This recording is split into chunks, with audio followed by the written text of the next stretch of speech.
ఆశ్చర్యకరుడైన యేసుక్రీస్తు ప్రశస్త నామాన ఈ రాత్రి ఇక్కడ కూడి ఉన్న దేవుని బిడ్డలైన మీకు అందరికీ, అలాగే విశ్వాస వాక్కు అనే ఆధ్యాత్మిక కార్యక్రమాన్ని వీక్షించుచున్నటువంటి అశేష ప్రజానికానికి అందరికీ కూడా ప్రభు అయిన యేసుక్రీస్తు నామములో అందరికీ కూడా హృదయపూర్వకమైన ప్రేమ వందనాలు. ఎలా ఉన్నారు? బాగున్నారా? మీరు బాగుండాలని మానక తప్పగా మా ప్రార్థనలో మేము జ్ఞాపకం చేసుకుంటూ ఉన్నాం. దేవుడు ఏదైనా మన జీవితాల్లో అద్భుత కార్యాలు జరిగించాలని, ఆశ్చర్య కార్యాలు జరిగించాలని మరి ఆశపడుతున్న వాళ్ళు ప్రార్థన చేస్తున్నాం. ఖచ్చితంగా దేవుడు ప్రార్థన ఆలకించిన దేవుడు మీ వ్యక్తిగత జీవితంలో, మీ కుటుంబ జీవితంలో నా దేవుడు అద్భుతాలు చేయునుగాక. ఆమేన్. మానక ఈ కార్యక్రమాల గురించి ప్రార్థన చేయండి. తప్పకుండా మీలో ఫోన్ కాల్ చేస్తున్న వారి కొరకు, మీరు మాకు చెప్పిన అంశాల కొరకు ప్రార్థన చేయుచున్నామనే విషయాన్ని నేను మీకు జ్ఞాపకం చేస్తూ ఉన్నాను. దైవ జనాంగమా, దేవుని వాక్య ధ్యానమునకు సమయం అయింది. అటు ఇటు తిరగకుండా శ్రద్ధగా మీ బైబిల్ చేత పట్టుకుని కూర్చుని దేవుని మాటలు వినాలని ప్రభు పేరిట మీ అందరికీ హృదయపూర్వకంగా, ప్రేమపూర్వకంగా నేను మీకు తెలియపరుస్తున్నాను. ఇంకేమీ ఆలస్యం చేయకుండా ఈ దినం దేవుని వాక్య ధ్యానములోనికి వెళ్దాం. ఈరోజు ధ్యానాంశం ఏంటంటే, క్రైస్తవ గృహము లేదా దేవుని నమ్మిన బిడ్డల యొక్క ఇల్లు ఎలా ఉండాలి, క్రైస్తవ గృహం ఎలా ఉండాలి, లేదా దేవుని నమ్మిన ప్రజల యొక్క గృహాలు లేదా ఇల్లు ఎలా ఉండాలి. ఈరోజు నా ప్రియులారా, పరిశుద్ధ గ్రంథమైన బైబిల్లో నుంచి కొన్ని సంగతులు ఈ రాత్రి మనము ధ్యానం చేసుకుందాం. దేవుని నమ్మిన బిడలమైన మన గృహం లేదా మన ఇల్లు ఎలా ఉంటే దేవుడు ఇష్టపడతాడు? క్రీస్తు రక్తము చేత కడగబడి ఆయన ఈ లోకములోనికి వచ్చి సర్వలోకములో ఉన్న మానవాళినందరినీ కూడా ఆయన రక్షించి, ఆయన ఉన్నతమైన ఆలోచన ఏమండి, ప్రతి కుటుంబము కూడా రక్షించబడి మహిమ గల రాకడ కొరకు వచ్చేటప్పుడు ఎత్తబడే గుంపులో మన కుటుంబాలు, మన ఇల్లు ఉండాలి అని నా ప్రభు ఆశించి, ఏమండి, నావో కుటుంబాన్ని కూడా, దానికి సింబాలిక్ ఏంటంటే జల ప్రళయములో నుంచి దేవుడు నావో కుటుంబాన్ని ఏం చేశాడు? మాట్లాడాలి, రక్షించాడు కదా. ప్రకటన చేయగా అనేక మంది విన్నారు, కానీ ఎవరైనా వాడలో ప్రవేశించాడంటే వాడలో ప్రవేశించలేదు. కేవలం ఎవరు ప్రవేశించారు? నోవహు కుటుంబం. నోవహు భార్య, 3 కుమారులు, కోడళ్ళు మాత్రమే వాడలో ప్రవేశించి రక్షించుకున్నటువంటి నోవహు కుటుంబం. దైవ జనాంగమా, దేవుని బిడ్డలారా, ఈ రాత్రి మనము ఆలోచన చేద్దాం. క్రైస్తవ కుటుంబాలు లేదా ఇల్లు ఎలా ఉండాలి, ఎలా ఉంటే నా దేవుడు ఇష్టపడుతున్నాడు, నా దేవుడు ఎలా ఉంటే ఆయన ఎలా ఉండాలని నా దేవుడు ఆశపడుతున్నాడు అనే విషయాలు దైవ జనాంగము మనం గమనించాలి. నేనేమంటానంటే, ప్రతి కుటుంబం, పాయింట్ నెంబర్ 1, ప్రతి కుటుంబము లేదా ప్రతి ఇల్లు రక్షణ పొందిన ఇల్లుగా ఉండాలి. ఆమేన్. చూడండి, అపోస్తలుల కార్యగ్రంథం 16వ అధ్యాయంలో మనం చూసినప్పుడు పౌలు గారిని, శీల గారిని తీసుకెళ్ళి అనవసరంగా ఎక్కడ వేసేశారు? చెరసాల్లో పడేశారు. ఎందుకు చెరసాల్లో వేశారయ్యా అంటే, పౌలు గారు ఏం చేశాడు సార్ అంటే, ఆయన దారిన పోయేవాడు పోకుండా ఒక యవనస్తురాలు అనే పుతోను అనే దెయ్యం పట్టిన యవనస్తురాలు, ఆమె సోది చెప్పి తన యజమానుడికి గొప్ప లాభం ఏం చేస్తుంది? లాభం సంపాదించి పెడతా ఉంది. ఈ దారిన పోయేవాడు పోకుండా ఏం చేశాడంటే, ఆమె యవనస్తురాల్లో ఉన్న ఆ దెయ్యాన్ని గద్దించగా విడిచిపోయింది. ఎప్పుడైతే పోయిందో ఈ లాభం ఏమైంది చెప్పండి? లాభం పోయింది.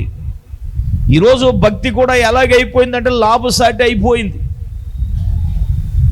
ఏదైనా మేలు చేస్తే మేలు చేయడం కొరకు వస్తారు. ఆ మేలులన్నీ తీరిపోయిన తర్వాత చాలామంది ఆ దేవుణ్ణే విడిచిపెట్టేసే సమాజం, దేవునికి దూరం అయిపోయే సమాజం. అయితే నా ప్రియులారా, పౌలు గారు ఆ విధంగా చేస్తే నిర్దాక్షిణ్యంగా ఆ యజమానుడు సభ వాడు తీసుకుని వచ్చి పౌలు గారిని ఏం చేశారు? కొట్టించి ఏమిటి చేతులకి కాళ్ళకు బొండకేసి బిగించి అతను తీసుకెళ్ళి ఎక్కడ పాడేశారు? చెరసాలలో పాడేశారు. వాస్తవంగా ప్రియులారా, ఆ రాత్రి వాళ్ళిద్దరూ కలిసి ఏం చేశారు చెప్పండి? మధ్యరాత్రి వేళ పాటలు పాడుచు ప్రభును స్తుతించుచు ప్రార్థన చేస్తూ ప్రభుని ఆరాధిస్తున్నారు. ఒక మాట చెప్తాను వినండి. ప్రతికూల పరిస్థితుల్లో దేవునిని ఆరాధించారు. గట్టిగా చేతులెత్తి స్తోత్రం చెప్పండి.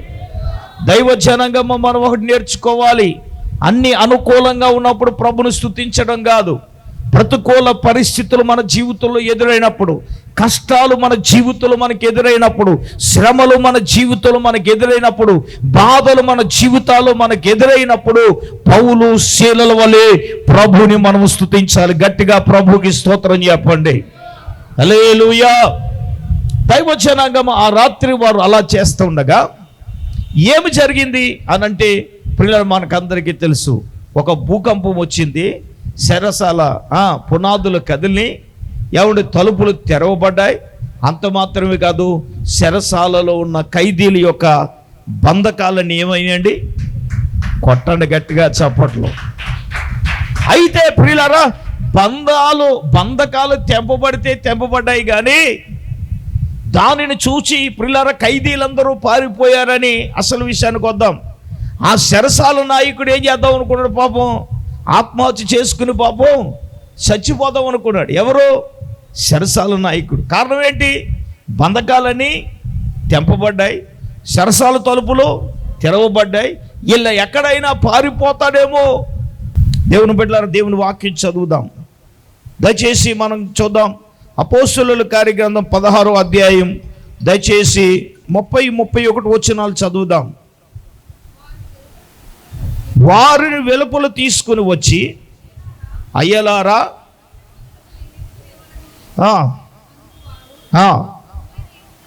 ప్రభువైన యేసునందు విశ్వాసం ఉంచుము, అప్పుడు నీవును నీ ఇంటి వారు ఏం పొందుతారు?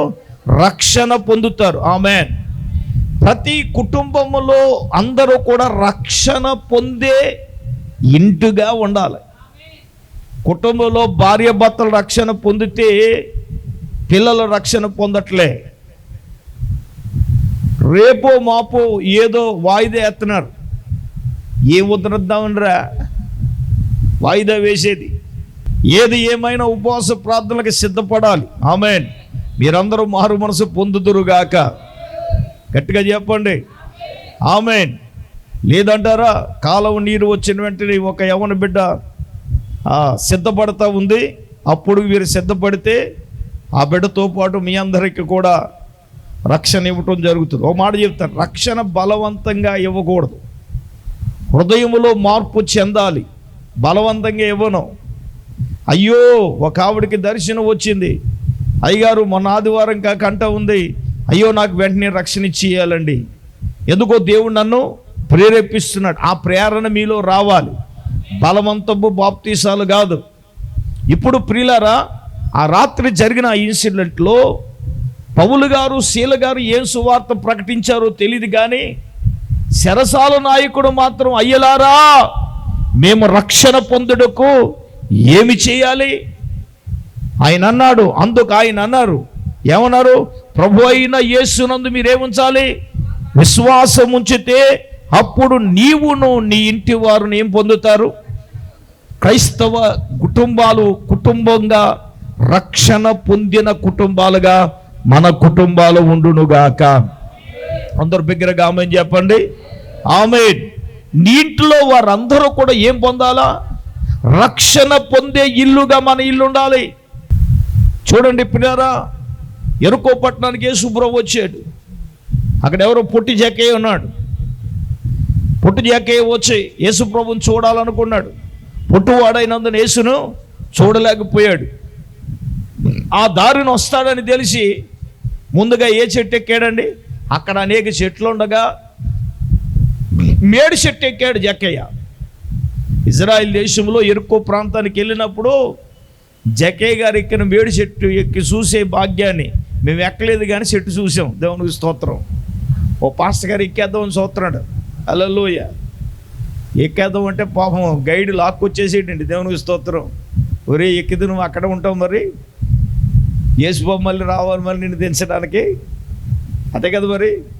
జక్కయ్య యేసుబాబు వస్తేనే కదా దించేది. కొంతమందికి పిచ్చ ఆగదండి. వాడు వెళ్ళిపోయి చెట్టుని అలా కౌలు చేసుకుంటున్నాడు. తీ ఫోటో అని. దేవునికి స్తోత్రం కలుగునుగాక. చెప్పండి గట్టి గట్టిలే. హల్లెలూయా. అడాడు పొట్టి చెక్కలే ఫీల్ అయిపోతున్నాడు. హల్లెలూయా. ఏమండి, యేసు ప్రభు వారు డైరెక్ట్గా వెళ్ళి ఏయ్ జక్కయ్య దిగు కిందకే అన్నాడు అని ఒక మాట అన్నాడు. అందుకు యేసు అన్నాడు, ఇతడును అబ్రహాము కుమారుడే, ఇతని ఇంటికి ఏమొచ్చింది? ఎందుకనగా నేడు ఈ ఇంటికి ఏమొచ్చిందండి? రక్షణ వచ్చింది. హల్లెలూయా.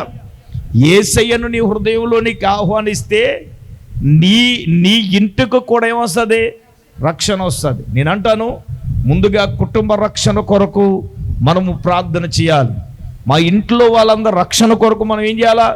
ప్రార్థన చేయాలి. అప్పుడు ఇంటకెలిసి రచ్చగెలాలన్నారు. అర్థమవుతుందండి?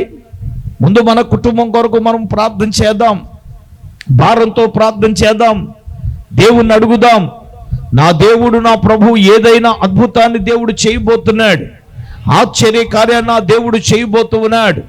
నా దేవుడు ఏదైనా గొప్ప కార్యాన్ని నా దేవుడు చేయబోతూ ఉన్నాడు. ఆమేన్. దైవజనంగా మా దేవుని బిడ్డలారా, మన ఇల్లు ఎలాగుండాలి అంటే రక్షణ పొందిన ఇల్లుగా ఉండాలి. దేవునికి స్తోత్రం కలుగునుగా. చెప్పాలి గట్టిగా, చేతులెత్తి హల్లెలూయా. రెండవదిగా దేవుని బిడ్డలారా, మన గృహము ఎలాగ ఉండాలి అని గనక మనం చూచినప్పుడు చూడండి, సామెతల గ్రంథం 3వ అధ్యాయము దయచేసి 33వ వాక్యం. నీతిమంతుల ఇల్లుగా మన ఇల్లు ఉండాలి. చూడండి, భక్తిహీని ఇంటి మీదకి యెహోవా శాపము వచ్చును, నీతిమంతుని నివాస స్థలము మీదకి ఏమొచ్చును? ఆశీర్వాదం వచ్చును. ఆమేన్. గట్టిగా చెప్పండి.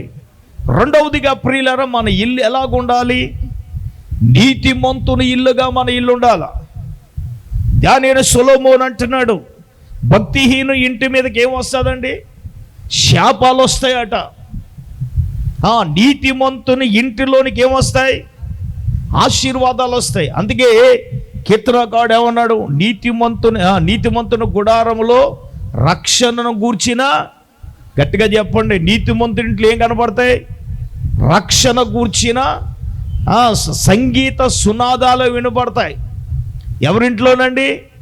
నీతిమంతుని ఇంట్లో.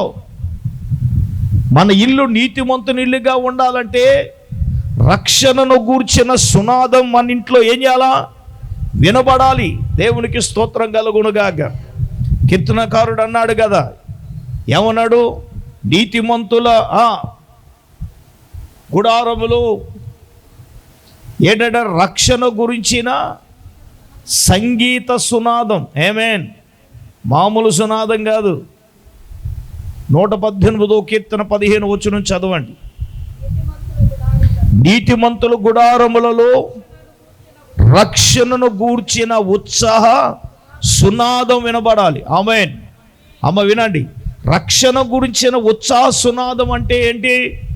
నీతిమంతుడి ఇంట్లో దేవునిని స్తుతించే ఇల్లుగా మన ఇల్లు ఉంటే రక్షణ గురించిన సునాదాలు మన కుటుంబాలలో వినబడాలా. అందుకన్నాడు, అలాగా రక్షణ గురించి సునాదము ఏ ఇంట్లో వినబడుతుందో ఆ నీతిమంతుని నివాస స్థలమును ఆయన ఏం చేస్తాడు? ఆశీర్వదిస్తానన్నాడు. గట్టిగా దేవుని స్తోత్రం చెప్పండి. హల్లెలూయా. రక్షణ గురించిన సునాదం వినబడట్లేదు కానీ దేవునికి స్తోత్రం, దానికి బదులు చాలా సౌండ్లు వినబడుతున్నాయి. ఎందుకంటే ఎప్పుడు రహస్యాలు బయలుపడతాయంటే దేవునికి స్తోత్రం. నేను సడన్గా హౌస్ విజిట్ వచ్చినప్పుడు మంచానికి అడ్డంగా కూర్చుని నిలువుగా కూర్చుని హల్లెలూయ. కొంతమంది భక్తులు హలో వినవలసింది వినపడవలసింది వేరే శబ్దాలు కాదు, పక్కన అన్యుల ఇంట్లో అయ్యే శబ్దాలు వినపడుతున్నాయి, మన ఇంట్లో కూడా చెప్పండి ఆ శబ్దాలు వినబడకూడదు యేసు నామములో. ఆమేన్. ఏ వినబడాలి? రక్షణను గురించిన సునాదాలే నీతిమంతుల ఇంట్లో వినబడాలి. ఆమేన్. అలాగ వినబడితే ప్రియులారా వాక్యం ఏం చెప్తుందో తెలుసా? నీతిమంతుని నివాస స్థలమును నా యేసయ్య ఏం చేస్తాడు? ఆశీర్వదించబోతున్నాడు. ఆమేన్. దీవించబోతున్నాడు. హల్లెలూయ. చూడండి, అతని తరములో అందరూ ఊహలలోను తలంపులలోను నోవహు కాలములో అందరూ చెడిపోయి ఉన్నారండి.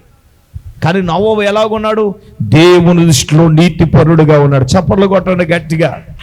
నోవహు ఎలాగున్నాడండి? నోవహు అతని తరములో ఊహల్లోను తలంపుల్లోను అందరూ ఎలాగున్నారండి? చెడిపోయిన వారుగా ఉంటే నోవహు ఒక్కడే దేవుని దృష్టిలో ఎలాగున్నాడు? నీతిపరుడుగా ఉన్నాడు. దైవజనాంగమా, దేవుని బిడ్డలారా, మరి నీవు నేను మనము ఎలాగున్నాం? దైవిక దృష్టిలో నీతిపరులుగా ఉన్నామా? నీతిమంతులుగా మనం జీవిస్తున్నామా? రక్షణ గురించిన సునాదం మన ఇంట్లో వినబడతా ఉందా? ప్రభువుని స్తుతించే వాయిస్ వినబడతా ఉందా? రక్షణ గురించి పాడే పాటలు మన ఇంట్లో వినబడుతున్నాయా లేదా అనేది మనం ఏం చేయాలా? జ్ఞాపకం చేసుకోవాలా. అలాగ మన ఇల్లు ఉంటే మన ఇంటిని దేవుడు ఏం చేస్తాడు? ఆశీర్వదిస్తాడు. ఆమేన్. చూడండి, సామెతల గ్రంథం 12వ అధ్యాయం 7వ వాక్యాన్ని ఒకసారి మనం చూస్తే, భక్తిహీనులు ఇల్లట పాడైపోయి లేకపోతారట. చదవండి ఒకసారి. భక్తిహీనులు పాడై లేకపోదురు కానీ చూడండి నీతిమంతులు ఏం చేస్తుంది? నిలిచి ఉంటుంది. ఆమేన్. నీతిమంతులు ఏమవుదండి? పాడవదు. భక్తిహీనులైతే లోకంలో లేరు, నవకాలంలోనే ఉన్నారంటే లేరు.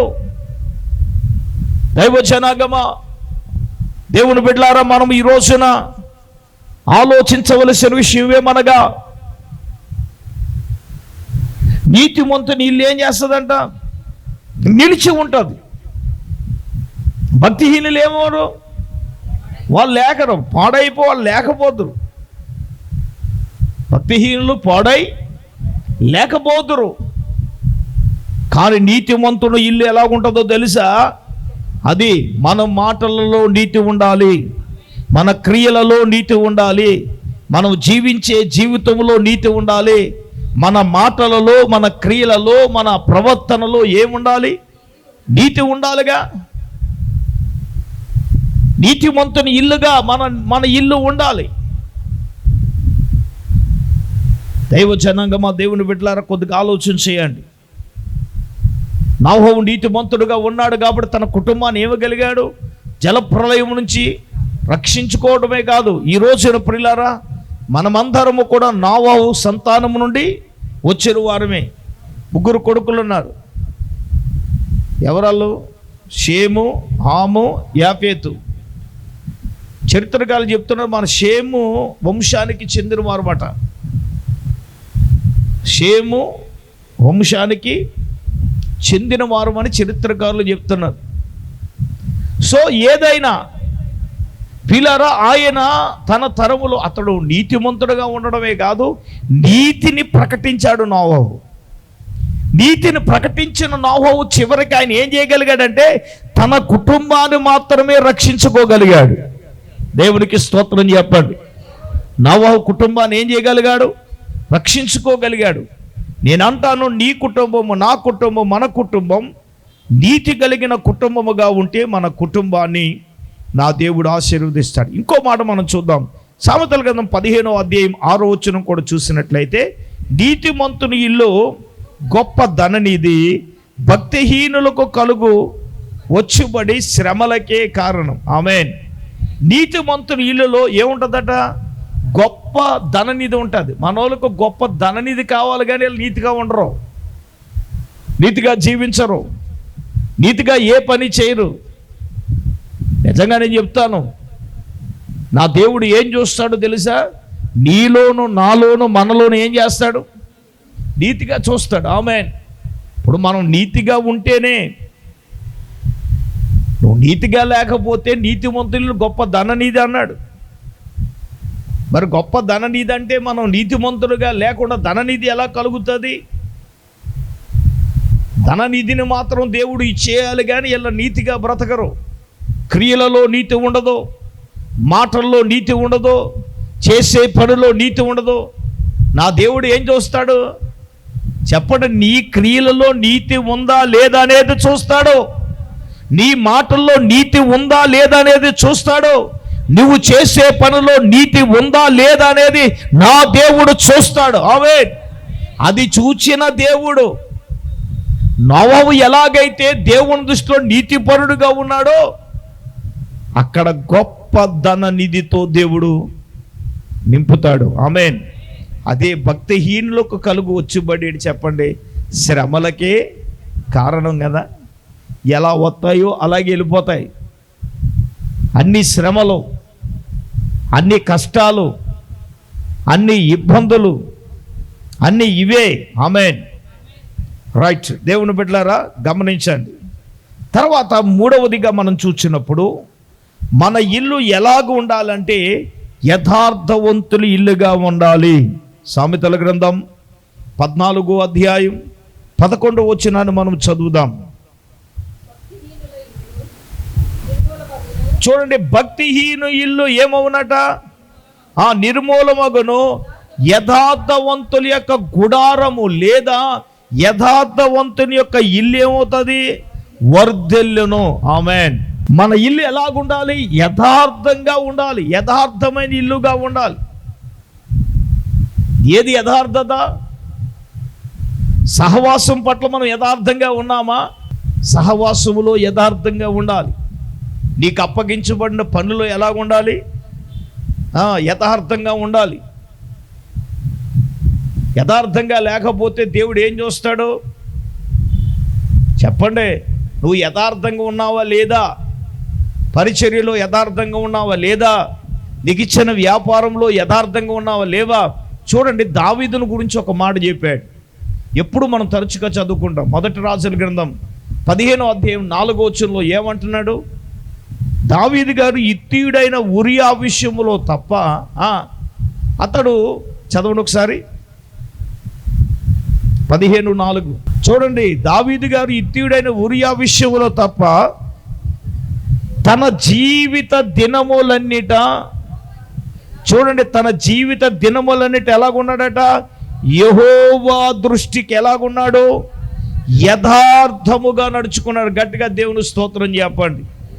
దేవుడు అంటున్నాడు, ఒక ఇత్తీయుడైన ఉరియా విషయములో దావీదు ఏం చేశాడు? యథార్థంగా లేదు, తప్పాడు. అదేంటో మనకు తెలుసు. యుద్ధం చేయవలసిన దినమందు మిద్ది మీద ఎక్కి చూడరాని దృశ్యము చూచి కానరాని పని చేశాడు. ఏంటి ఆ కానరాని పని?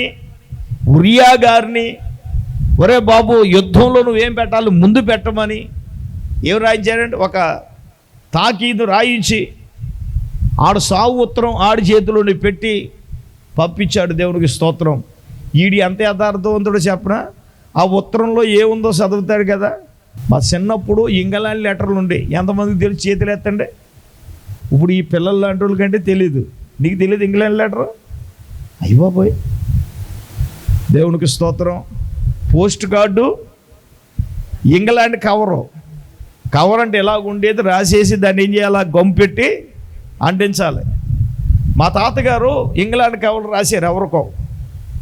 రేయ్ పోస్టులు వేయరా అన్నారు. నాకు ఇచ్చారు. మనకు పేనం కుదురుగా ఉంటుందా? ఇందులో ఏం రాశారు, ఇందులో ఏం రాశారని పెన్ ఉంటుంది కదా, పెన్ను ముక్కు ఓపెన్ చేసి మెల్లగా ఖాళీ ఉంది, దాన్ని ఇలాగని అనగా ఏమైంది? వచ్చేసింది. వచ్చేస్తే ఉత్తరం చదివేశాను. చదివేసి మళ్ళీ పోస్ట్ ఆఫీస్కి వెళ్ళి గమ్ముండేది అంటింగ్ చేసి వేసేసాను. దేవునికి స్తోత్రం. యేసులోని చదువులోని ఉన్నట్టు ఉండాలా తులసి? అందులో ఉన్న ఉత్తరాల్లో ఉన్న మాటలు పలుకుతూ ఉన్నాను నేను. ఏయ్ ఉత్తరం చదివావా అన్నాడు. అదే చదవలేదు అన్నాడు. రేయ్ నువ్వు చదవకుండా ఉత్తరంలో రావట్ల మాటలు నీకు ఎలాగొచ్చినా రేచి రక్తం విజయాన్ని మా తాతయ్య గారు కొట్టి మళ్ళీ ఒట్టు ఉత్తరం నాకు ఇట్టే ఒట్టు, దేవునికి స్తోత్రం. హల్లెలూయా చెప్పండి గట్టిగా. ఆడు సావు ఉత్తరం ఆడి చేతికి ఇచ్చాడు ఊరియాకి.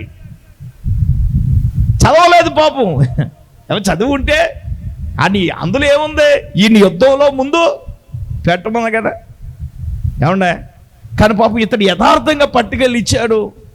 యుద్ధంలో ఉరియాను ముందు పెట్టారు, చంపబడ్డాడు. తర్వాత ఈ వ్యవహారం అంతా తెలుసు, పశ్చాత్తాపపడ్డాడు. కానీ ఇంత జరిగినా కానీ దావీదు తన ఉన్న దినాలన్నీ కూడా యెహోవా దృష్టికి ఎలాగున్నాడంట. అక్కడ రాయబడిన మాట ఏంటో ఏముందమ్మా, తన జీవితాంత కాలము యెహోవా దృష్టికి ఎలాగున్నాడు. గట్టిగా చెప్పండి.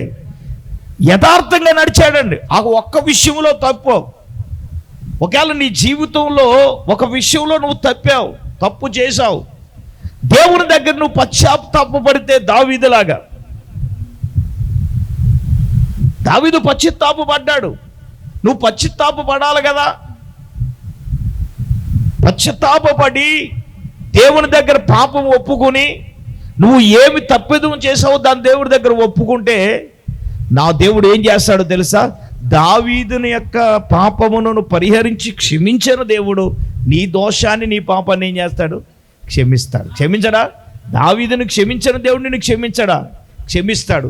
దావీదు ఎలాగైతే తన జీవిత దినములన్నిట యథార్థంగా ఉన్నాడో నీవు నేను మనం ఎలాగ ఉండాలి. నేను ఒక మాట చెప్తాను, నువ్వు యథార్థతను ఎప్పుడైతే తప్పవో నువ్వు అంత తేడాగా ఉంటావు. ఫ్రీడమ్గా ఉండలేవు, నువ్వు ఫ్రీడమ్గా మాట్లాడలేవు. ఏదో జడుస్తూ మాట్లాడతావు, ఏదో బెరుకుగా మాట్లాడతావు. ఎందుకు? తప్పిదాన్ని కవర్ చేయాలంటే నేను అంటాను, లోకంలో మనుషులను కవర్ చేయొచ్చు కానీ దేవుణ్ణి మనం ఏం చేయలేము చెప్పండి. బైబిల్లో కవర్ చేద్దాం అనుకున్నారు కొంతమంది, కానీ ఏం చేయలేకపోయారు, కవర్ చేయలేకపోయారు. కారణం ఏంటంటే దావీదు కూడా చెప్తాడు 18వ కీర్తన 22 వచ్చి లేవంటాడు, దేవా నేను దోషక్రియలు చేయనొల్లకుంటిని, నా దేవుని దృష్టికి నేను ఎలాగున్నాను, యథార్థవంతుడనైతిని అన్నాడు. గట్టిగా దేవుని స్తోత్రం చెప్పండి. హల్లెలూయా. ఎలా ఉన్నాడు దావీదు గారు దేవుని దృష్టిలో? యథార్థంగా ఉన్నాడు. యథార్థమైన జీవితం కావాలి. మన గృహము యథార్థమైన గృహముగా ఉండాలి. నా దేవుడు కోరుకునేది, నా దేవుడు ఆశించింది అదే. యోబు గారు కూడా యథార్థంగా ఉన్నాడా లేదా? ఉన్నాడు. అందుకే ప్రియులారా, అతని జీవితంలో యథార్థంగా ఉన్నాడు. సాతానుతో కూడా అన్నాడు, సైతానా నువ్వు అనవసరంగా నిష్కారణంగా నువ్వు ప్రేరేపించినను అతడు ఇంకను తన యథార్థతను వదలక తన యథార్థతలు ఎలాగున్నాడు, నిలకడగా ఉన్నాడు. చేతులెత్తి స్తోత్రం చెప్పండి. నేను అంటాను, నీ గురించి దేవుడు చెప్పగలడా? నీ గురించి చెప్పగలడా? నీ గురించి చెప్పగలడా? నీ గురించి చెప్పగలడా? ఒకసారి ఆలోచించమని ప్రభు పేరట నేను మనవి చేస్తున్నాను. ఒక మాట చెప్తాను, నీ ఇల్లు నువ్వు యథార్థవంతుడిగా ఉంటే నీ ఇల్లు ఏమవుతుంది, వర్ధిల్లుతుంది కదా. ఆయన యథార్థంగా ప్రవర్తించేవానికి ఆయన ఏ మేలు చెయ్యక మానడు అన్నాడు. యథార్థంగా ఉంటే ఎందుకు మేలు చేయడు? నువ్వు యథార్థంగా మోకరించి దేవుని దగ్గర అడిగినప్పుడు దేవుడు ఎందుకు చేయడు? నేను ఎవరినైనా ఏదని అడిగినా నేను ఏం చెప్తాను, ఏది పడితే అది మాట్లాడను. దేవుని దగ్గర అడగండి, ప్రార్థించండి, దేవుడు కనిపెట్టండి, దేవుడు ఏం చెప్తే దాన్ని చేయండి. కొంతమంది కనిపెట్టి చెప్పి ప్రార్థన చేసినా చేయలేని వారు ఉన్నారు చాలామంది. వాళ్ళ జీవితంలో ఏం అనుభవిస్తున్నారు? కష్టాలు అనుభవిస్తున్నారు, ఇబ్బందులు అనుభవిస్తున్నారు, చాలా బాధపడుతున్నారు. అయ్యో అయ్యగారితో మాట్లాడు, ఆయన ముందే చెప్పాడు, కానీ మేమేం చేయలేదు, వినలేదు. కాబట్టి ఇప్పుడు దానికి పర్యవేక్షణ మేము ఏం చేస్తున్నాం, అనుభవిస్తున్నాం. నేను అన్నాను, జరగవలసింది ఏదో జరిగిపోయింది, జరగవలసింది ఏంటో మనం ఎప్పుడు కూడా ఆలోచించాలి. జరిగిపోయిన గతాన్ని తలుచుకుని నువ్వు బాధపడడానికి లేదు. జరగవలసిన భవిష్యత్తును గురించి దేవుని సన్నిధిలో కనిపెట్టి ఏం చేయాలా, ప్రార్థన చేయాలి. ఆమేన్. మన జీవితాలలో దైవ చిత్తానికి మనం అప్పగించుకున్నప్పుడు దేవుడే మనల్ని నడిపిస్తాడు. ఆమేన్ చెప్పండి. దేవుడు ఏం చేస్తాడు మనల్ని? దావీదే అన్నాడు, నా దేవుడు నన్ను యథార్థమైన మార్గమున ఆయన నన్ను నడిపించాడు అన్నాడు. చూడండి 18వ కీర్తనలో మనం చూసినప్పుడు దావీదే ఆయన ఒప్పుకుంటున్నాడు. 32వ వచనం 18:32 చదవండి. నాకు బలమును ధరింప చేయువాడు ఆయనే. నన్ను 18:32 నాకు బలమును ధరింప చేయువాడు ఆయనే నన్ను ఎక్కడ నడిపించాడు? యథార్థమైన మార్గములో నన్ను నడిపించేవాడు దేవుడే. ఆమేన్. దేవునికి మనం అప్పగించుకున్నప్పుడు దేవుడే మనల్ని యథార్థమైన మార్గములో దేవుడు మనలను నడిపిస్తాడు. ఆమేన్, ఆమేన్. యథార్థవంతుని యోబు ఇళ్లను దేవుడు 2 ఆశీర్వాదంతో ఇచ్చి వర్ధలు చేయలేదా? 3వది. 4వదిగా దేవుని బిడ్డలారా, మన ఇల్లు ఎలాగుండాలో తెలుసా?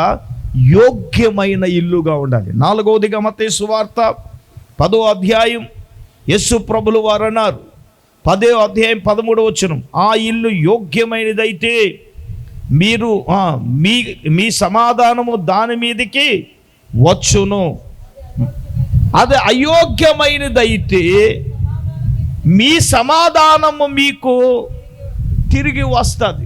మన ఇల్లు యోగ్యమైన ఇల్లుగా ఉండాలి. యేసు ప్రభు చెప్పాడు, ఏది యోగ్యమైనది? మనుషులు మెచ్చుకున్నవాడు యోగ్యుడు కాదు, కానీ ప్రభువు మెచ్చుకున్నవాడే యోగ్యుడు. ఆమేన్, ప్రైజ్ ద లార్డ్. నేను ఒక మాట చెప్పనా, మనుషులు ఎంత చేసినా మెచ్చుకోరు.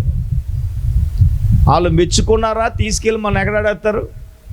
అది వాళ్ళ మెప్పులు ఎలాగుంటాయో చెప్పనా? నువ్వు థాట్ అడిగిన వెంటనే తీసి ఇచ్చేసావు అనుకో, నిన్ను పొగిడేస్తారు యేసు రక్తం ఇచ్చి. అదే కనుక ఒకసారి అడిగినప్పుడు ఇవ్వకపోతే ఏమండే 9 సార్లు పొగిడిన ఆనోరే ఏమంటుంది? భూమి మీద నిలబడతలేదు. మరి దేవునికి స్తోత్రం. బోడుతోడు దీనికే ఉందని నేను కొనగలితే రేపు సాయంకాలం కొనేస్తాను. మరి కొనే. దేవునికి స్తోత్రం. గట్టిగా చెప్పండి. కొంతమంది బడాయి కోవలు చెప్తూ ఉంటారు. మా తాతయ్య కూడా అని కూడంట, మింగటానికి మెతుకులు లేకపోయినా మీసాలకంట ఏవి నూనంట. అబ్బాబ్బాబ్బా, ఎంత బ్రహ్మాండంగా చెప్తున్నారు. దేవునికి స్తోత్రం. మింగటానికి మెతుకులు లేకపోయినా అది దేవునికి స్తోత్రం.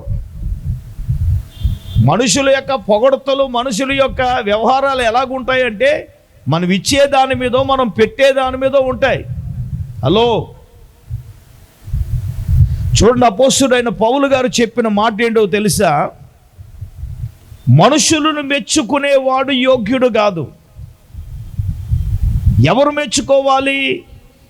ప్రభువే మెచ్చుకోవాలి. దేవునికి స్తోత్రం చెప్పండి గట్టిగా. చూద్దాం ఒకసారి 10వ అధ్యాయం కొరింథీయులు రాసిన 2వ పత్రిక 10వ అధ్యాయం 18వ వచనం చదవండి. కొరింథీయులు రాసిన 2వ పత్రిక, ప్రభువు మెచ్చుకున్నవాడే యోగ్యుడు, కానీ తన్ను తానే మెచ్చుకున్నవాడు యోగ్యుడు కాదు. ఆమేన్. చాలామంది ఈ రోజున తనకు తానే మెచ్చేసుకుంటున్నారు. నేను కాబట్టి పాడుతున్నాను, నేను కాబట్టి ప్రార్థన చేస్తున్నాను, నేను కాబట్టి ఇస్తున్నాను, నేను కాబట్టి ఇది చేస్తున్నాను, నేను కాబట్టి అది చేస్తున్నాను, నేను కాబట్టి ఇది చేస్తున్నాను అనుకున్నవాడు యేసు రక్తమే జై. తన్ను తానే మెచ్చుకున్నవాడు ఎవరో దేవుని దృష్టిలో ఏం కాదు, యోగ్యుడు కాదు. ఆమేన్. ఇప్పుడు నేను ఏదైనా చేశాను అనుకో, నా ద్వారా ఉపకారం పొందిన నువ్వు చెప్పుకోవాలి, అంతేగాని నేను చేశానని చెప్పను. తెలుసా మీకు? హల్లెలూయా. గట్టిగా స్తోత్రం చెప్పరా? చేతులు ఎత్తి స్తోత్రం చెప్పండి. నేనేమంటానంటే, నువ్వు పొందుకున్న తర్వాత నువ్వు చెప్పినా చెప్పకపోయినా దేవుడు చెప్తాడు. చెప్పడా? చెప్తాడు ఆయన. హల్లెలూయా. నువ్వు చెప్పినా చెప్పకపోయినా ఆయన చెప్తాడు. కొంతమంది చెప్పరు. ఏదే కప్పను మింగిన పావులాగా మాట్లాడరు, యేసు రక్తం వేచి. ఇప్పుడు చెప్తారేమో చూస్తారు, యేసు రక్తం వేచి చెప్పరుగా. హలో, వినండి. ప్రభువు మెచ్చుకున్నాడు గొప్పోడు, కానీ తనను తాను మెచ్చుకున్నవాడు ఎప్పటికీ యోగ్యుడు కాడు. నేనేమంటాను అంటే ప్రభువు చేత మెచ్చుకునే వారంగా మనం ఉండాలి. అంటే ప్రభువు మెచ్చుకోవాలంటే ప్రభువు మెచ్చే పని చేయాలి. అది ఏం చేయాలా? నువ్వు చేసే పని ప్రభువు మెచ్చే పని చేయాలా. ఈరోజు నేను ఆ కరోనా తర్వాత టోటల్ అంటే నా జీవితం చాలా మార్పు. ఆఫ్టర్ కరోనా బిఫోర్ కరోనాకి చాలా వ్యత్యాసం, చాలా మార్పులు. ఒక మాట చెప్తానేనండి, కొద్దో గొప్ప కరోనాకు ముందు ఆలోచించేవాడిని. ఇప్పుడు ఇంటి గురించి ఎప్పుడు కూడా, ఇంటి గురించి ఫ్యామిలీ గురించి ఎప్పుడు దేని గురించి ఆలోచించట్లా. నేను ప్రభువు గురించి ఆలోచిస్తున్నాను. దేవునికి స్తోత్రం, హల్లెలూయా. నేను చెప్తున్నాను, దేవుని దయ వల్ల, దేవుని ఆశీర్వాదం వల్ల, ఈవెన కృప వల్ల మేము ఉండడానికి ఏమీ లోటు లేదు. చెప్తున్నాను వినండి, దేవునికి స్తోత్రం. ఏమీ లేని వాళ్ళకేమో అమాయకంగా కనపడుతున్నాం మేము, దేవునికి స్తోత్రం, హల్లెలూయా. కానీ మీకులాగా అయ్యున్నాయి ఈయన టామ్ వేయం అంతే, దేవునికి స్తోత్రం. ఏముందో లేదో దేవునికి తెలుసు, హల్లెలూయా. ఏ ఇబ్బంది ఏమీ లేదు దేవుని దయ వల్ల. ప్రభు మెచ్చుకునే పని చేయాలి మనం. ప్రభు పెంచుకున్నవాడే యోగ్యుడు. అంతే కదా నా పాయింట్, అది అంతే కదా. మన ఇల్లు ఎలాగుండాలి? యోగ్యమైనదిగా ఉండాలి. మన ఇల్లు ఎలాగుండాలి? గట్టిగా చెప్పండి. ఎవరికి యోగ్యంగా? మనకి యోగ్యంగా కాదు, ప్రభువుకి యోగ్యముగా నీ ఇల్లు కనపడాలి. అది నా ఇంటెన్షన్. ప్రభు మెచ్చుకోవాలి మనం చేసే పని. నువ్వు చేసే పనిని ప్రభు మెచ్చుకుంటున్నాడా? ప్రభు మెచ్చుకునేటట్టుగా మనం పని చేస్తున్నామా, లేకపోతే మనకు మనమే మెచ్చుకుంటున్నామా? నేనేమంటానంటే, నీకు నీవు మెచ్చుకుంటే ఎప్పటికీ ప్రభు దృష్టికి యోగ్యుడు కాలేవు. ఇంకో మాట, మనుషులు మెచ్చుకోవాలని ఎప్పుడు చూడండి. మనుషులు ఎంత చూసినా సరే, నీ అత్తగారికి ఎంత చూసినా సరే, కింద నుంచి పైదాకా చూసినా సరే నీకు తాటాకులే కడుతుంది, అసలే మెచ్చుకో. అదే కూతురు ఏమి చిన్నది వేసింది అనుకో, కూతురు చేసింది, కానీ మా కోళ్ళు కష్టంలో ఇలా చేసింది, అలా చేసింది. ఎలా సీరియస్గా చూస్తున్నారంటే, అవునా కదా? చెప్పండి అమ్మా, గట్టిగా చెప్పండి. మేము ఎన్ని కొన్నా కానీ కొన్నామని అంట, మా అమ్మ ఎట్టింది, నీ కోక మా అమ్మ ఎట్టింది, ఇది మా అమ్మ చేసింది. ఒకటి ఎన్ని చేయనివ్వండి పేరు వస్తుందా? ఏం మాట్లాడరేంటి? అసలు మెచ్చుకోరు దేవునికి స్తోత్రం. చెప్పండి హల్లెలూయా. మీరు మెచ్చుకున్నా మెచ్చుకోకపోయినా ప్రభువు మాత్రం గట్టిగా చెప్పండి హల్లెలూయా. ఒకసారి బ్లాక్ స్టీవెన్ గారి ప్రసంగం వింటున్నాను. ఒక ఆవిడ మొగుడుతో దెబ్బలాడిందంటరా. దెబ్బలాడి ఏం చేసిందంట, అలా ఆయన పడుకుంటున్నాను నవ్వరు కోసేసిందంట. నవ్వరు కోసి తామని అడిపోయాడట. దేవునికి స్తోత్రం. ఏమే కోసేసామంటే, మా అమ్మ ఇచ్చింది అన్నదంట. హల్లెలూయా. అప్పుడు కాసేపు ఆలోచన వచ్చిందంట. నవ్వారంటే అలా అమ్ముకుంది, కానీ మంచం ఇల్లు ఎక్కడ ఉంది? నా ఇంట్లోనే కదా. హల్లెలూయా. స్తోత్రం చెప్పరా? గట్టిగా చెప్పండి. వచ్చేస్తారా మీరు? నవ్వారు యేసు రక్తం ఇచ్చేవి. హల్లెలూయా. చెప్పండి గట్టిగానే, చేతులెత్తి స్తోత్రం చెప్పండి. హల్లెలూయా. ప్రభువు మెచ్చే పని చేయండి. ప్రభువు మెచ్చే పని చేస్తేనే మనం ఎలాగుంటాము? యోగ్యులుగా ఉంటాం. ఆమేన్. ప్రభువు మెచ్చుకుంటున్నాడా లేదా అని చూడండి. అంతేగాని మనం చేసే పని అయ్యగారు మెచ్చుకుంటున్నాడా లేదా, అయ్యగారు చెప్తున్నారా లేదా, నేను మెచ్చుకోవడం కాదు, ప్రభువు మెచ్చుకోవాలి. అప్పుడే మనం యోగ్యులుగా ఉంటాం. ఆమేన్, ఆమేన్. కాబట్టి దైవ జనాంగమా, దేవుని బిడ్డలారా, యేసు ప్రభుల వారు ఏమన్నారు? ఏమంటే యేసు ప్రభుల వారు ఏమన్నారంటే, ఒరే బాబు, మీ ఇల్లు యోగ్యమైనదైతే మీకేంటి? సమాధానము దాని మీద వచ్చును. మరి అయోగ్యమైనదైతే మీ సమాధానం మీకు ఏం చేస్తాడు? తిరిగి వచ్చేస్తాడు. దేవునికి స్తోత్రం. యోగ్యమైన ఇంటిలో ఏముంటుందో తెలుసా? సమాధానం. దేవునికి స్తోత్రం చెప్పండి. యోగ్యమైన ఇంట్లో ఏముంటుంది చెప్పండి రా, అక్కడ ఉన్న మాట చెప్పండి.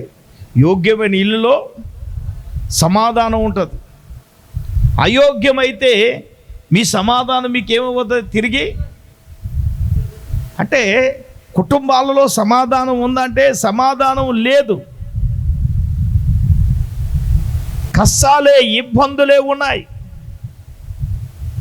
ఏమంటే ఇబ్బందులకు ఈ ప్రాబ్లమ్స్కి రావడానికి గల కారణం ఏంటి? ఒకవేళ ప్రభువు మెచ్చుకునే విధంగా ఉంటే, ప్రభువు మెచ్చుకునే పని చేస్తే నీ ఇల్లు యోగ్యమైనదిగా ఉంటుంది. ఆమేన్. ఎన్నోది?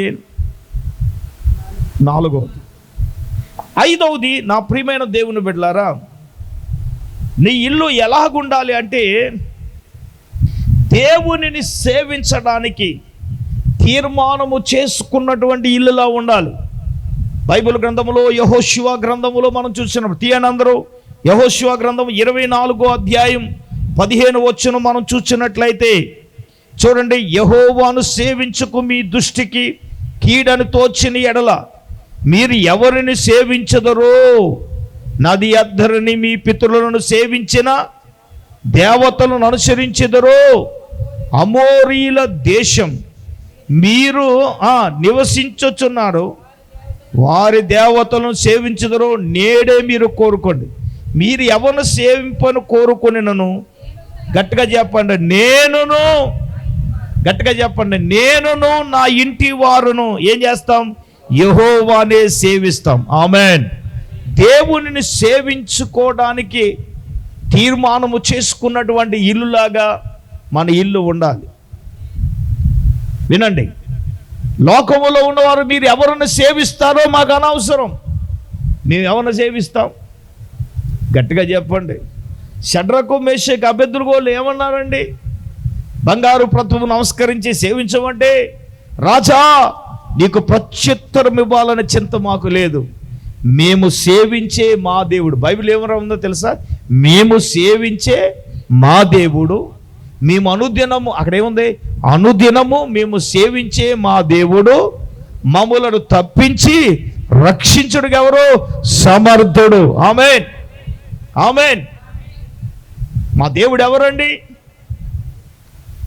మేము సేవించే దేవుడు ఎవరు అని చెప్పి, రాజా నీవు కానీ నీవు నిలబెట్టిన బంగారు ప్రతిమ కానీ మేమేం చేయం?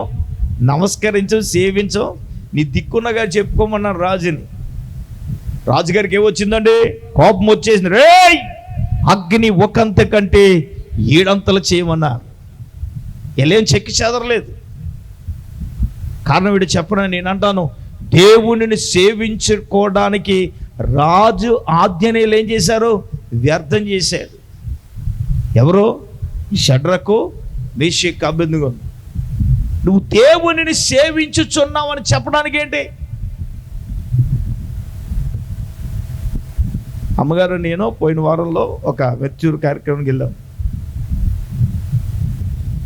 పాపం వాళ్ళ తొడతోనే తొడబాసం ఎందుకు పెట్టడం, హల్లెలూయ అని చెప్పి వాళ్ళ అక్షంతల వ్యవహారం చేస్తే, బాబు ఈ పని చేయకూడదు అని ఒక మాట ఇంటిచ్చినా సరే వాళ్ళకి అదే పునాదులు వచ్చేసారు. సేవకులైన వారు ఏం చేయలేదు, ఖండించలా. మేమైతే మాత్రం అయ్యయ్యం పూలే వేస్తామని చెప్పాం. వాళ్ళకి చెప్పాం మేము ఖచ్చితంగా. ఎందుకు చెప్పాము అంటే, మేము చెప్పాలి ఖచ్చితంగా, మా బాధ్యత.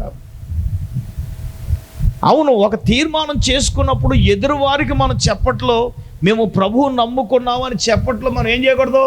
సిగ్గు మొఖమాట లేకుండా ఏం చేయాలా? మేము దేవుని సేవిస్తున్నాం కాబట్టి ఆ పని చెయ్యమని చెప్పాలి. మొహమాటాలకు వెళ్ళవలసిన అవసరం లేదు. అసలు మొహమాట పడం ఆ విషయంలో. మా తోడళ్ళు గారు వాళ్ళ తల్లి చనిపోయింది. లోకస్తులు ఒక మాట చెప్తాను, ఇలా తలలు పైకెత్తిన వైపు చూడండి. మేము మనుషులుగా వెళ్ళి అక్కడ నిలబడితే మా తోలళ్ళకి 5 బావలు అయితే భోజనాల టైం వచ్చింది, ఇలా మనం బుర్ర తినేస్తారని నేను ఏం చేశానంటే కొంచెం ఇంటి నుంచి బయటకు వచ్చాను. బయటకు వస్తే పెద్ద బావ ఎదురయ్యాడు. బావగారు భోజనం చేయరా అన్నాడు. మీరు వెళ్ళి చేసేయండి, ఆకలి ఎత్తే నాకు లేదని చెప్పి నేను కొంచెం దూరం ఇంకో చోటకి వెళ్ళాను. వెళితే అక్కడ 2 ఆయన వచ్చాడు. బావగారు మీరు భోజనం చేయరా? 7 రవ్వ వీళ్ళు ఇలా పట్టుకున్నారని చెప్పి ఆయన కూడా ఏదో చెప్పి ఇంకొక ప్లేస్కి వెళ్ళాను. ఆ ప్లేస్లోంచి 3 ఊడొచ్చాడు. చూసారా, అందరిని వదిలేసి నన్ను భోజనం తినమంటారు. నేను తినం కదా. 4ఓడికి అలా చెప్పాను. ఇంకా ఇది గొడవ కాదని వెనకాల రైలు చెరువులు ఉంటే చాలా దూరం గట్టు నడుచుకుంటూ వెళ్ళిపోతే 5వ వాడు రైలు చెరువు మోటార్ కట్టి ఆడెదురయ్యాడు యేసు రక్తవేద్యం. ఆడికి మాత్రం గట్టిగా చెప్పేసి నాకు యేసు రక్తవేద్యం అల్లలోయ. ఇక మీరు దేవుని నమ్ముకున్నాం, మేమేం చేయకూడదు, తినకూడదు. ఆడేం చేశాడు, వచ్చి మా తోలాళ్ళు తమ్ముడికి చెవులు వదిలేశాడు. ఇంకా పట్టుకున్నాడండి. మీ ఇంటికి రావద్దా? ఆడెక్కడ వచ్చాడు యేసు రక్తం. మా అమ్మ పోతే రాలేదు, మా బాబు పోతే రాలేదు. యేసు రక్తవేద్యం. ఆడు ఎలాగ రాడు యేసు రక్తవేద్యం. ఆడి గురించి తినేస్తావా చెప్పండి? నేను అనుకున్న మనసులో, నువ్వు ఎక్కడ వస్తావురా, నువ్వు ఎక్కడ హైదరాబాద్లో ఉన్నావు యేసు రక్తవేద్యం, నువ్వు సంక్రాంతికి ఇంటికి రావడానికి పెద్ద బెమ్మానం అయిపోయింది, వచ్చేతడా. దేవునికి స్తోత్రం. నా కొడుకు పెళ్ళిళ్ళకి రావు, మాకు ఏమైనా రావు, ఆ సంగతి తెలుసు. దేవునికి స్తోత్రం. ఏదైనా వస్తే మా తోలుడు తప్ప కాబట్టి ఈయన పరిగెట్టుకొస్తాడు తప్ప. కొంచెం డిస్కషన్ జరిగింది ఆ విషయంలో. ఎందుకు చెప్తున్నానంటే మొగమాటలు లేకుండా మనం చెప్పాలి ప్రభువును సేవించేటప్పుడు. ఇదిగో మీరు ఎవరు సేవిస్తారో, మీరు ఎవరు కోరుకుంటారో నాకు అనవసరం. నేనును నా ఇంటి వారిని మేము ఏం చేస్తాం, యెహోవానే సేవిస్తామని ఒక బలమైన తీర్మానం చేసుకున్నాను. నిజంగా దేవునిని సేవించడానికి తీర్మానం చేసుకునే ఇల్లులాగా మన ఇల్లు ఉండాలి. ఆమేన్. అలా ఉందుగా. 5 6వదిగా దేవుని బిడ్డలారా, మన ఇల్లు ఎలా ఉండాలి అంటే 6వదే కదా, ఆశీర్వాదకరమైన ఇల్లుగా మనం ఉండాలి. చూడండి, మొదటి దినవృత్తాంతాల గ్రంథము 13వ అధ్యాయం 14వ వచనములో దేవుని మందసం ఎక్కడుందండి? ఒబేదేదోము ఇంటిలో ఉంది. చదవండి. దేవుని మందసం ఒబేదేదోము ఇంటిలో అతని కుటుంబమునొద్ద 13-14 అతని కుటుంబమునొద్ద 3 నెలల ఉండగా, చూడండి, యెహోవా ఒబేదేదోము ఇంటి వారిని అతని సొత్తంతటిని దేవుడు ఏం చేశాడు? ఆశీర్వదించాడు. దేవునికి స్తోత్రం చెప్పండి, గట్టిగా చెప్పండి, స్వరమెత్తి హల్లెలూయా. అమ్మా, దేవుని మందసము ఒబేదేదోము ఇంటిలో ఎన్ని నెలలు ఉంది? 3 నెలలు ఉంది. ఈ మందసం ఏంటో తెలుసా దేవుని బిడ్డలారా? బలిపీఠం అంటే ప్రార్థనా జీవితం. మందసం అనగా దేవుని యొక్క సన్నిధి. మందసం అనగా దేవుని సన్నిధి. బలిపీఠం అనగా ప్రార్థన జీవితాన్ని సూచిస్తుంది. ఎవరి ఇంటిలో దేవుని మందసాన్ని పెట్టుకుంటారో అంటే దేవుని సన్నిధి ఉంటుందో చెప్పండి. పూర్వకాలం అన్య ఆచారంలో ఉన్నప్పుడు పూజ గది ఉండేది. ఇప్పుడు ఎక్కడుందో మనకి? ప్రార్థనా గది ఉందా? దేవుని సన్నిధి ఏది? దేవుని దగ్గర మనం మోకరించి ప్రార్థించే ఏదైనా వస్తే మనం ప్రార్థించి ప్రభువు దగ్గర కనిపెట్టి అడగవలసింది. మనం దేవుని సన్నిధికి ఇంపార్టెన్స్ ఇవ్వట్లేదు కాబట్టి మనకి ఏం రావట్లేదు, ఆశీర్వాదం రావట్లేదు. దేవుని సన్నిధికి ఎవరైతే ఇంపార్టెన్స్ ఇస్తారో వారి కుటుంబాలు ఆశీర్వదించబడతాయి, దీవించబడతాయి. అక్కడ మందసము 3 నెలలు ఒబేదేదోము ఇంట్లో ఉంది. ఒక మాట చెప్పనా, అర్ధాంతరంగా మందసాన్ని నడి రోడ్డు మీద వదిలేసి వెళ్ళిపోతే ఒబేదేదోము గారు తెచ్చి ఎక్కడ పెట్టుకున్నాడు? ఇంట్లో పెట్టుకున్నాడు. ఉజ్జియా అనే రాజు ఎవడో కొత్త ఇడ్లు కట్టుకుని వస్తూ ఉంటే పాపం జారి పడిపోతే పాపం దాన్ని పట్టుకున్నాడు ఎవడు? ఉజ్జియా అనేవాడు. ఏమయ్యాడు? వెంటనే ఆన్ ది స్పాట్ చనిపోయాడు. భయపడిపోయి రోడ్డు మీద వదిలేసి వెళ్ళిపోయారు. అయిబాబు దీన్ని ముట్టుకుంటే మనం ఎక్కడ చచ్చిపోతామని. ఇంకో మాట చెప్పనా, మందసం అంటే మామూలుగా ఉండదు. ప్రతిరోజు ఏం జరగాలి? బలి అర్పణ జరగాలి. ఆమేన్. గట్టిగా చెప్పండి. అంటే దాని అర్థం ఏంటి చెప్పనా? స్తుతులు, స్తోత్రాలు, స్తోత్ర బలులు అర్పించాలి. రెండోది ఏం చేయాలి? ప్రార్థన చెయ్యాలి. ఆమేన్, ఆమేన్. నువ్వు స్తుతులు స్తోత్రాలు చెల్లించాలి, ప్రార్థన చెయ్యాలి. ఆమేన్. రోజు 700 స్తుతులు జరుగుతున్నాయి గూగుల్ ప్లేట్లో. ప్రార్థనలు జరుగుతూ ఉన్నాయి. ఓకే, ఎవరు అటెండ్ అయినా అటెండ్ అవ్వకపోయినా ఆ ప్రార్థనలు మాత్రం కంటిన్యూగా జరుగుతున్నాయి. నేను మాత్రం వాస్తవంగా ఒక మాట చెప్పగలను. ఎవరైతే సేవకుని మాటకు, సన్నిధి మాటకు, సేవకుని మాటకు లోబడతారో, సహవాసము పట్ల, ప్రార్థన పట్ల, సేవకుని పట్ల ఎవరికైతే బాధ్యత ఉంటుందో, నేనంటాను దేవుడు వారిని విడిచిపెట్టడు. వారి కుటుంబాలను దేవుడు ఆశీర్వదిస్తాడు. ఆ కుటుంబాలు ఏం చేస్తారని దీవిస్తాడు. ఆమేన్. ఒక ఆయన అన్నాడు నాతో, అయ్యా ఒకప్పుడు మేము అక్కడి నుంచి మాకు ప్రార్థన ఇన్నేమీ లేవండి, మాకేదో శనివారం ఏదో ప్రార్థనకి వెళ్తాం, ఆదివారం ఆరాధనకి వెళ్తాం, కానీ ఇన్ని ప్రార్థనలు ఇవి లేవు మాకు. అయ్యా మీ దగ్గరకు వచ్చిన తర్వాత అన్నీ నేర్చుకుంటున్నాం, దేవునికి స్తోత్రం. ఇంకో మాట చెప్పనా, దేవుని ఆశీర్వాదాలు కూడా చూడడం మొదలుపెట్టారు. దేవునికి స్తోత్రం చెప్పండి. నేను అంటాను, నా దేవుడు మిమ్మల్ని విడిచిపెట్టే దేవుడు కాదు. నా దేవుడు మిమ్మల్ని ఎప్పుడు కూడా దేవుడు ఏం చేయడండి, విడిచిపెట్టడు. నా దేవుడు మిమ్మల్ని ఏం చేస్తాడో తెలుసా, ఆశీర్వదిస్తాడు. ఎప్పుడో తెలుసా, మన ఇంటిలో మందసం ఉండాలి. అంటే మందసం అంటే ఏంటి, దేవుని యొక్క సన్నిధి. ప్రభుని స్తుతించాలి, ప్రభుకి ఏం చేయాలి, ప్రార్థన చేయాలి. ఆమెన్. గట్టిగా చెప్పండి, ఆమెన్ చెప్పండి, ఆమెన్. ఆ చివరిగా 7వదిగా ప్రియులరా, మన ఇల్లు ఎలాగుండాలంటే ఆశ్రయం ఇచ్చే ఇల్లుగా, ఆతిథ్యం ఇచ్చే ఇల్లుగా ఉండాలి. 2వ రాజుల గ్రంథం 4వ అధ్యాయం 10వ వచనంలో ప్రియులరా, షునేమి రాళ్ళు గురించి మనకు తెలుసు కదా.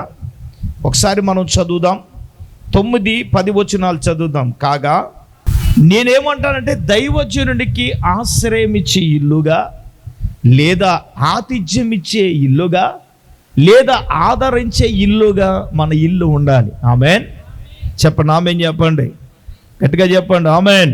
Praise the lord.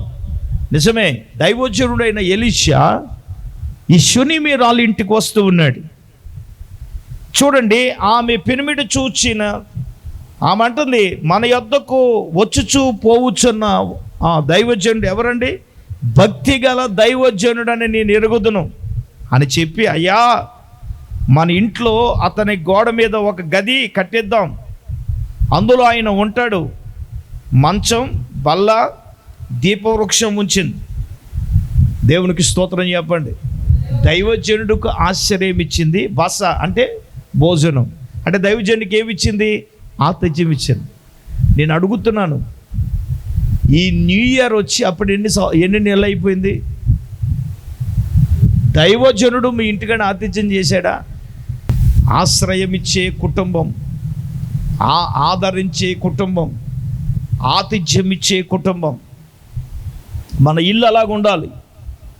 అకులలో ప్రిస్కిలలో కుటుంబం కూడా దైవజనుడైన పౌలు గారికి ఆదరణ ఇచ్చింది, ఆశ్రయం ఇచ్చింది.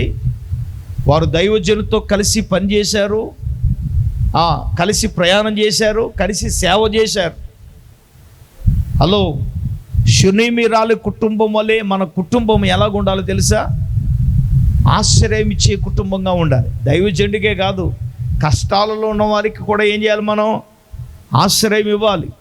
ఇబ్బందులు ఉన్న వారికి ఏమి ఇవ్వాలి, ఆశ్రయం ఇవ్వాలి. అలా ఇచ్చే కుటుంబముగా మన కుటుంబము ఉండునుగాక. 1, మన కుటుంబము రక్షణ పొందిన ఇల్లుగా ఉండునుగాక. 2, నీతిమంతుని ఇల్లుగా ఉండునుగాక. 3, యథార్థవంతు ఇల్లుగా ఉండునుగాక. 4, యోగ్యమైన ఇల్లుగా ఉండునుగాక. 5, దేవునిని సేవించుకోవడానికి తీర్మానం చేసుకునే ఇల్లుగా మన ఇల్లు ఉండునుగాక.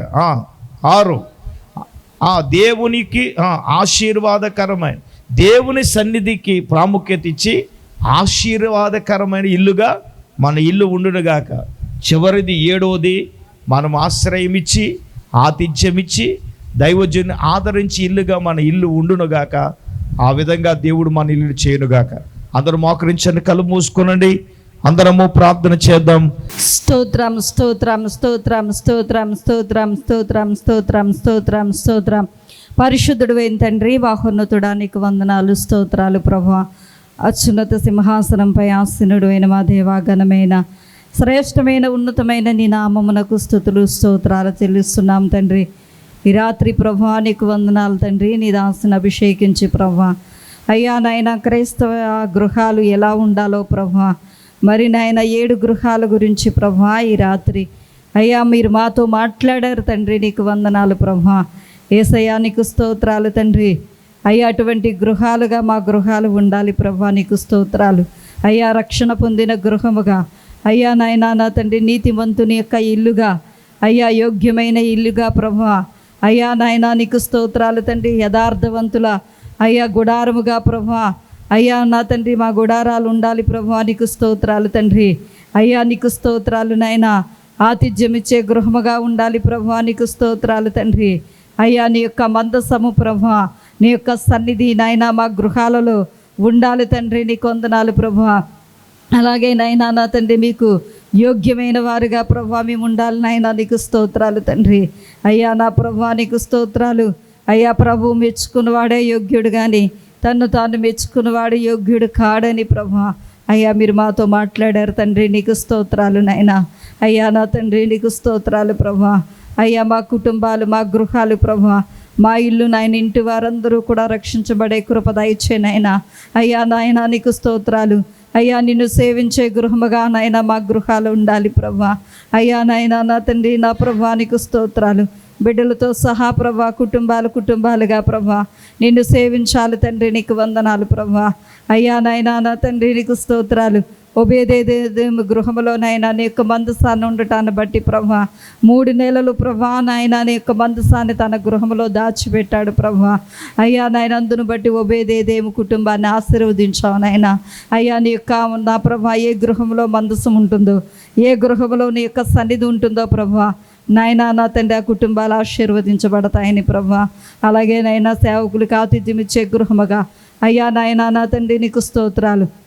ఆ గనురాలైన స్త్రీ ప్రభా, శునేమీరాలు ప్రభా అయ్యా నాయనా నా తండ్రి సేవకునికి ప్రభా అయ్యా నాయనా నా తండ్రి తగిన శ్రద్ధ తీసుకుని ప్రభా అయ్యా నాయనా నీకు స్తోత్రాలు. ఎంతగానో సేవకుని ప్రేమించింది ప్రభా. నీకు వందనాలు. ఆతిథ్యం ఇచ్చింది నాయన. అయ్యా నాయన సేవకులు వచ్చినప్పుడల్లా ఈ గృహంలోనే ఉండాలని ప్రభా ఒక గది కట్టించింది నాయన. నీకు వందనాలు తండ్రి. అయ్యా నాయన సేవకుల పట్ల ఒక ప్రత్యేకమైన అయ్యా నాయన నా తండ్రి నీకు స్తోత్రాలు ప్రభా. ఆలోచన కలిగి మేము ఉండటానికి సహాయం దయచే తండ్రి. నీకు వందనాలు. అయ్యా ఈ రాత్రి నాయన విత్తబన్ని మాటలు మా హృదయాల్లో నీరు కట్టి ఫలింపజేసి సమస్త ఘనత మహిమ ప్రభావాలు మీకే ఆరోపిస్తూ యేసయ్య పరిశుద్ధ నామములో ప్రార్థన చేసి అడిగి వేడుకొంచున్నాం మా పరమ తండ్రి.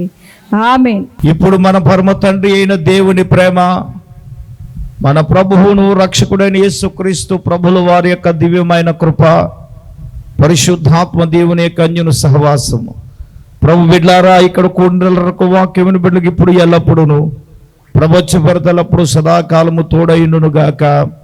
ఆమేన్.